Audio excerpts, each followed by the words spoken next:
Mes chers compatriotes, ce soir, à l'occasion du second tour des élections législatives, vous vous êtes exprimés démocratiquement et en nombre.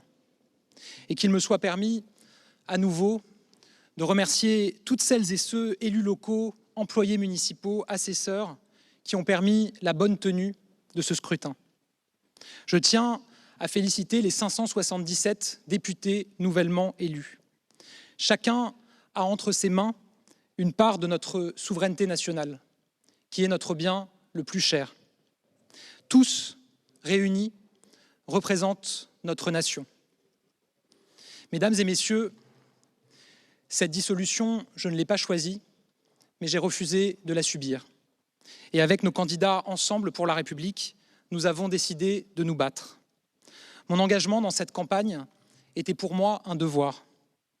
Dès le début de cette campagne, j'ai alerté sur 3 risques. Le risque d'une majorité absolue dominée par la France insoumise, le risque d'une majorité absolue dominée par le Rassemblement national et le risque d'une disparition du mouvement qui incarne nos idées et nos valeurs. Ces 3 risques, aujourd'hui, ont été écartés par les Français. Ce soir, aucune majorité absolue ne peut être conduite par les extrêmes. Nous le devons, je crois, à cet esprit français, si profondément attaché à la République et à ses valeurs. Ce soir, le courant politique que j'ai représenté au cours de cette élection, celui de la République et du progrès, celui de l'autorité et du travail, celui de la transition écologique et de la construction européenne, est bel et bien vivant. Grâce à notre détermination, grâce à la force de nos valeurs, nous avons tenu et nous sommes debout, avec 3 fois plus de députés que ce que donnaient certaines estimations au début de cette campagne. J'ai évidemment une pensée pour tous les candidats Ensemble pour la République, et notamment pour ceux qui ont malheureusement perdu cette élection. Je pense aussi à ceux qui se sont désistés dans l'entre-deux tours. À tous, je veux leur dire mes remerciements, mon affection et ma fidélité absolue. Mesdames et messieurs, être Premier ministre est l'honneur de ma vie. Partout où je suis allé, j'ai eu à cœur de vous rencontrer, de vous parler, de vous écouter. Tout ce que vous m'avez dit m'a fait réfléchir. Le lien que nous avons tissé est ce que j'ai de plus précieux. Ce soir, la formation politique que j'ai représentée dans cette campagne, quand bien même elle a réalisé un score 3 fois supérieur à ce qui était prédit ces dernières semaines, ne dispose pas d'une majorité. Ainsi, fidèle à la tradition républicaine et conformément à mes principes, je remettrai demain matin ma démission au président de la République.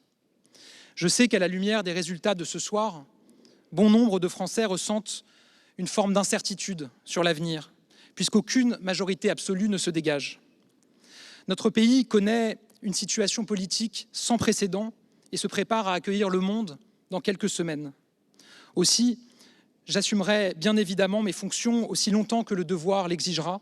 Il ne peut en être autrement à la veille d'échéances si importantes pour notre pays. Sens du devoir et respect de la souveraineté du peuple, voilà l'image que je me fais des fonctions de Premier ministre. Mesdames et messieurs, ce soir, une nouvelle ère commence. Une nouvelle ère pour notre nation. À compter de demain, le centre de gravité du pouvoir sera, par la volonté des Français, désormais plus que jamais entre les mains du Parlement, entre les mains des représentants de la nation, et donc entre les mains de nos concitoyens.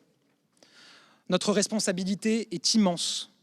Je ne me résous pas et ne me résoudrai jamais à ce que l'offre politique soit scindée en 3 blocs, dont chacun cherche la disparition des 2 autres. Parce que ce n'est pas la France et parce que ce n'est pas le peuple français. Je ne me résoudrai jamais, et plus particulièrement ce soir où l'extrême droite réalise un score historique, à ce que des millions de nos concitoyens fassent le choix de voter pour les extrêmes. À ces Français, je l'ai toujours dit et je le redis ce soir, je respecte chacun d'entre vous, quel que soit votre choix. Car il n'y a pas plusieurs catégories de Français, ceux qui auraient raison et ceux qui auraient tort, ceux qui voteraient bien et ceux qui voteraient mal. Il y a des vies plus difficiles que d'autres et ce sont ces vies que nous avons l'obligation de rendre meilleures. Là où je serai, j'aurai toujours le même objectif: apaiser, unir et agir. Avec une méthode claire: ne jamais trahir nos valeurs, ne jamais nous allier avec ceux avec qui nous ne partageons rien. Une nouvelle ère commence aussi pour les valeurs que nos candidats ont incarnées. Il faudra inventer quelque chose de neuf, de grand, d'utile. Pour cela, nous devrons assumer de tout remettre en question. Dès demain, notre espace politique devra se mettre au travail pour bâtir une offre politique nouvelle, penser toujours et avant tout aux Français, à leur vie, et incarner à nouveau l'espoir pour eux, avec des valeurs claires, garantir l'union et ne jamais céder à la division, incarner l'autorité tout en conservant notre humanité, agir pour la sécurité, être du côté de ceux qui croient en la France, toujours, et du côté de nos compatriotes, sans cesse. Dans cette aventure qui nous attend, celle de reprendre le flambeau de nos idéaux, je sais pouvoir compter sur le soutien de millions de Français qui refusent de voir nos valeurs disparaître. Je sais pouvoir compter sur nos députés nouvellement élus, qui m'ont dit combien nous devions changer pour répondre vraiment aux attentes qui parcourent notre pays.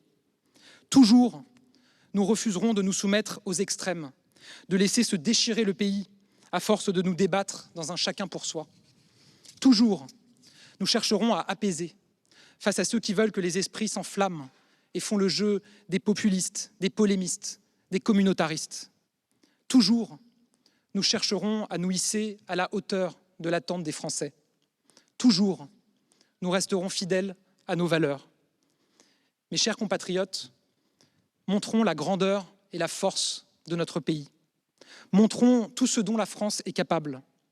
Montrons que nous sommes prêts à tout rebâtir, parce que nous sommes la France et que rien ne résiste au peuple français. Je vous remercie.